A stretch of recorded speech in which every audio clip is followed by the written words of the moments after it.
Bonjour à tous et bienvenue dans cette vidéo sur le thème de l'électricité d'un niveau 6e dans laquelle je vais procéder à la correction de certains exercices que vous deviez faire la semaine dernière.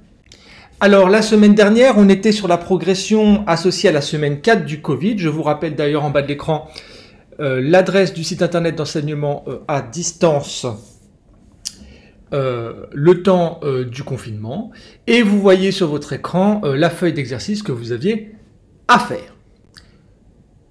Votre mission la semaine dernière, c'était de faire la feuille d'exercice si possible en vous minutant et en la faisant en 40 minutes. Ensuite, de vous corriger avec la feuille de correction que j'ai mis à votre disposition. Et enfin, de m'envoyer un message en me disant quel exercice vous a semblé le plus difficile. L'idée, c'est de cibler la correction sur ce qui vous paraît dur afin qu'on puisse vous faire progresser au mieux. Alors, parmi les réponses que j'ai eues de votre part, vous m'avez cité deux exercices uniquement qui vous ont paru difficiles, l'exercice 4 et l'exercice 8. 75% d'entre vous ont trouvé l'exercice 4 difficile, 25% d'entre vous ont trouvé que c'était l'exercice 8. Je vais donc corriger ces deux exercices. On y va.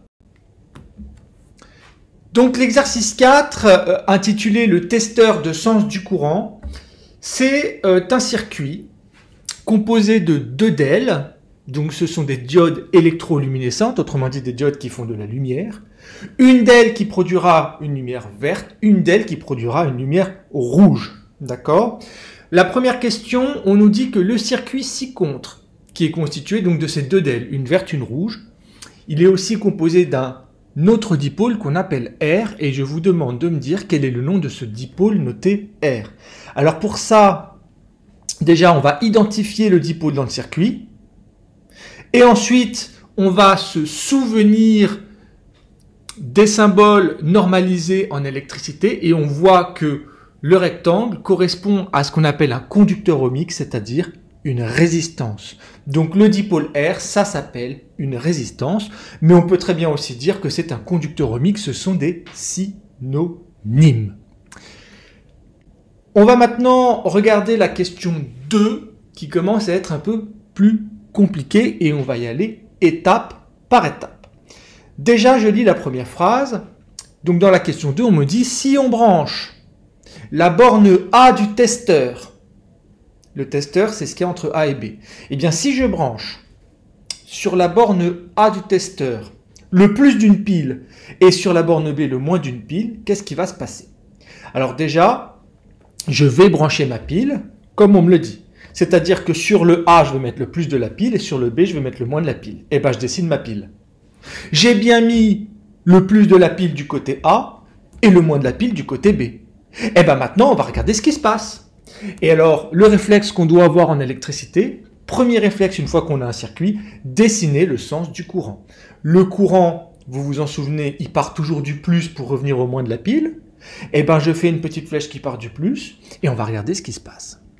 Alors lorsque j'arrive ici à l'embranchement, c'est-à-dire au point où j'ai deux possibilités de circulation, et ben on va tester les deux pour voir dans quel cas le courant va pouvoir passer, dans quel cas le courant ne passera pas.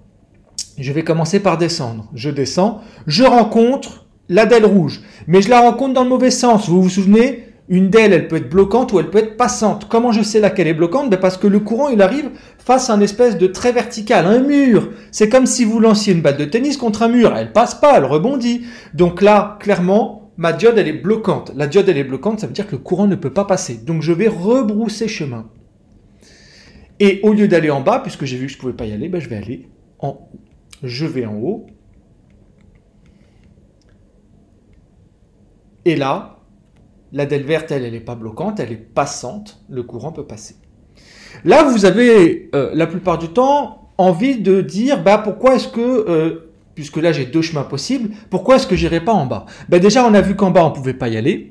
Et ensuite, il faut se souvenir d'une chose, c'est que le courant va toujours chercher le chemin le plus court et le plus simple pour aller du plus vers le moins de la pile. Autrement dit, quand le courant part de la pile, son objectif c'est d'y revenir le plus vite possible par le chemin le plus simple.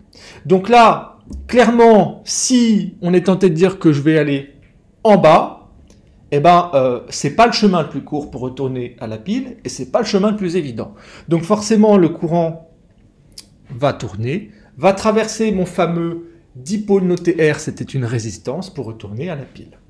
Et là, qu'est-ce qui s'est passé? Ben, on voit clairement qu'il y a une diode qui était bloquante, donc qui ne va pas s'allumer, la rouge, alors que l'autre diode, la verte, elle va s'allumer, elle est passante.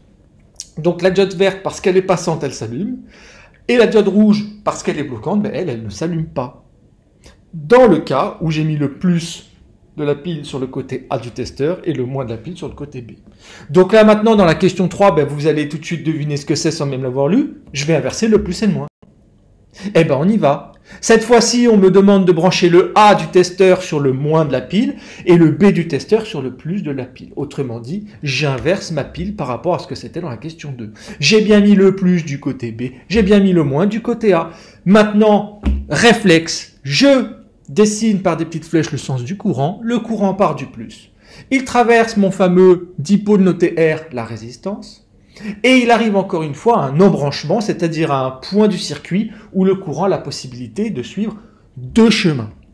Et bien là, encore une fois, on va tester ces deux chemins. Je commence par aller en haut et hop, je rencontre la diode verte, mais je rencontre la diode verte qui est dans le sens bloquant. La diode verte est bloquante parce que là, encore une fois, le courant arrive en rencontrant le trait vertical, donc le courant ne peut pas passer. Donc je rebrousse chemin. Et je vais tester l'autre chemin, je vais en bas. Je peux traverser la diode rouge puisqu'elle est dans le bon sens, elle est dans le sens passant. Là encore une fois, l'objectif du courant est de retourner le plus vite possible et le plus simplement possible à la pile, donc forcément je ne vais pas aller en haut, je vais tourner à gauche pour retourner au moins de la pile le plus vite possible. Là clairement, on voit en ayant dessiné le sens du courant que dans le cas où je mets le plus du côté B du testeur et le moins du côté du A du testeur, j'ai la diode rouge qui va s'allumer, elle est passante, j'ai la diode verte qui sera éteinte parce qu'elle est bloquante.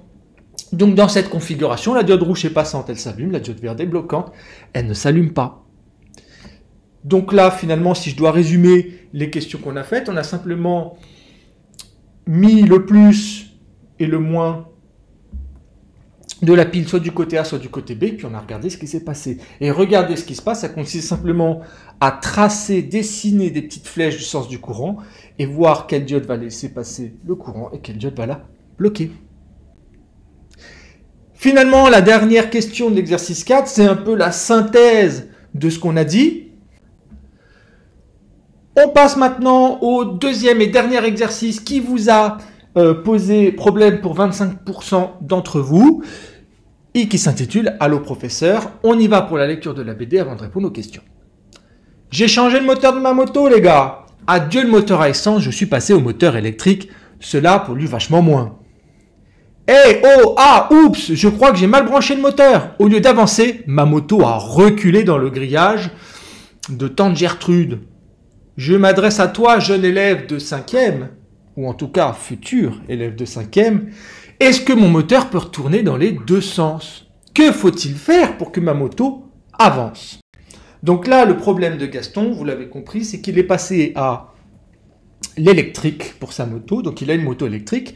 Le problème, c'est que sa moto électrique ne peut que reculer, il n'arrive pas à la faire avancer. Autrement dit, le moteur ne tourne que dans un sens. Question, comment faire pour que la moto, au lieu de ne faire que reculer, puisse avancer? Parce que c'est un peu dur d'aller acheter du pain à la boulangerie si ta moto, elle fait que reculer. Alors, dans la question 1, on vous demande d'expliquer ce que Gaston doit faire pour que sa moto puisse avancer. Et on vous donne une indication en dessous. On dit, je te rappelle que la batterie d'un moteur peut être assimilée à une pile et que les roues peuvent être assimilées à un petit moteur. Alors, pour répondre à cette question, il faut se souvenir de ce qu'on a fait la première et deuxième semaine du confinement en électricité dans les petites expériences. Je vais vous le rappeler ici. On a vu que, par exemple, si je regarde un moteur, donc là j'ai fait un rond avec les hélices d'un moteur à l'intérieur, et que je mets une pile, et bien forcément, comme j'ai alimenté le moteur là, il va tourner. D'accord. Jusque-là, rien d'exceptionnel. Bon. Et bien maintenant, qu'est-ce qui se passe si j'inverse le plus et le moins de la pile? Autrement dit, au lieu de mettre le plus en haut, je le mets en bas, et au lieu de mettre le moins en bas, je le mets en haut. Et ben le moteur, il va aussi tourner, mais il va pas tourner dans le même sens. Ça nous avait permis de dire que le moteur, puisque son sens de rotation change si j'inverse le plus et le moins de la pile, il est polarisé. Donc là, vous avez tout de suite compris comment répondre à la question. Ben pour que la moto de Gaston puisse avancer, il faut simplement inverser le plus et le moins de la batterie. D'accord? Si j'inverse effectivement le plus et le moins de la batterie, le moteur, au lieu de tourner dans le sens des aiguilles d'une montre, ben il va tourner dans l'autre sens. Autrement dit, au lieu de reculer, il va avancer. Deuxième question, qu'est-ce que cette expérience peut nous apprendre sur le moteur? Ben, j'ai un peu répondu déjà à la question. Puisque le sens de rotation du moteur change si j'inverse le plus et le moins, on dit que le moteur, c'est un dipôle polarisé. Son sens de rotation change si j'inverse le sens de branchement de la pile. Voilà, ça c'était pour rappeler un peu ce qu'on avait fait la première et deuxième semaine du confinement. Le moteur peut tourner, un moteur, ça tourne, mais ça ne tourne pas dans n'importe quel sens. Je peux faire changer son sens de rotation simplement en inversant le plus et le moins d'une pile ou d'une batterie. La deuxième partie de l'exercice, c'est encore Gaston qui a un problème. Cette fois-ci, il n'a plus de problème avec sa moto, il a un problème avec sa télécommande. La moto, c'est vraiment trop dangereux pour moi. Et il a raison, il faut s'y connaître avant de monter dessus. J'ai donc décidé de lézarder devant la télé. Aïe aïe aïe, je suis maudit aujourd'hui. Maintenant, c'est la télécommande qui ne fonctionne plus. Impossible de changer la chaîne. Pourtant, les piles sont neuves. Je vais appeler professeur Tournesol. Allô, professeur, dites-moi, j'ai ma télécommande qui ne fonctionne plus. J'ai mis des piles, mais cela ne change rien. Impossible de changer de chaîne. Comment ça se fait? Bonjour Gaston.